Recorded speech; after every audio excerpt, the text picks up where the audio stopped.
उन्वान Gaza दर्द और इस्तिक़ामत की सरज़मीन। दस्तावेज़ी स्क्रिप्ट। इफ्तिताही मंज़र हुआ की आवाज़ें, दूर धमाकों और बच्चों के रोने की आवाज़। रावी नर्म जज्बाती आवाज़।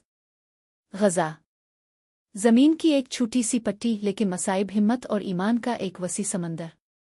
यहाँ हर तुलू आफ़ताब खौफ से शुरू होता है और हर गुरूब नुकसान के साथ ख़त्म होता है, फिर भी किसी न किसी तरह उम्मीद अब भी सांस ले रही है। मंज़र तबाहशुदा इमारतों का फ़िज़ाई मंज़र, लोग एक दूसरे की मदद कर रहे हैं। रावी कई दहाइयों से ग़ज़ा मुज़ाहमत और लचक की अलामत के तौर पर खड़ा है। वो जगह जहाँ बच्चे बमों की आवाज़ जानकर बड़े होते हैं, इससे पहले कि वो हंसी की आवाज़ सीखी।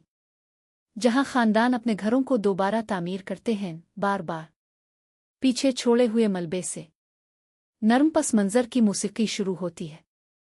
रावी दुनिया इसे तनाज़ा कहती है, लेकिन ग़ज़ा के लोगों के लिए ये सियासत नहीं है, ये बका है। वो बिजली के बग़ैर, साफ़ पानी के बग़ैर रहते हैं और कभी कभी बग़ैर खाने के, लेकिन ईमान के बग़ैर कभी नहीं। मंज़र बमबारी की आवाज़ों के दौरान माँ अपने बच्चे को मज़बूती से पकड़े हुए। रावी एक माँ अपने बच्चे को पुरसुकून करने के लिए दुआएं मांग रही है जब उनके नीचे ज़मीन हल रही है। एक बूढ़ा आदमी अपना कुरान खोल रहा है और अम्न के लिए आयात पढ़ रहा है, और एक नौजवान लड़का खंडात के दरमियान नंगे पांव आहिस्ता से कहता है, हम अब डरने वाले नहीं हैं। मौसीक़ी आहिस्ता गहरे लहजे में बदल जाती है। रावी ग़ज़ा का मलबा सिर्फ लाशों को दफन नहीं करता, ये दुनिया की खामोशी को दफन करता है। हर तबाहशुदा घर एक कहानी सुनाता है, हर आंसू एक सवाल उठाता है, इंसानियत कब तक खामोश रहेगी। मंज़र सूरज की रोशनी बादलों से टूटती है, बच्चे आर्जी खिलौनों से खेल रहे हैं। रावी उम्मीद भरा लहजा। फिर भी इस सब के बावजूद ग़ज़ा जिंदा है।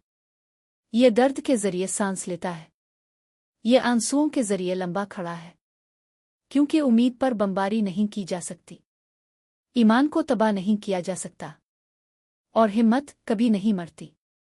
इख्तितामी मंज़र कबूतर के उड़ते हुए मनाजिर, दूर तक अज़ान की गूंज। रावी आखिरी अल्फाज।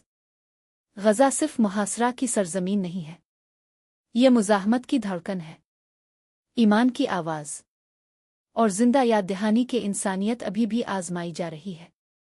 स्क्रीन सियाह हो जाती है, मतन ज़ाहिर होता है। ग़ज़ा के लिए दुआ करो, इंसानियत के लिए खड़े हो जाओ। इख़लाक़ी पैगाम। जब नाइंसाफ़ी मामूल बन जाती है तो खामोशी जुर्म बन जाती है। ग़ज़ा दुनिया को सिखाता है कि हकीकी ताकत हथियारों में नहीं बल्कि ईमान और इत्तेहाद में है।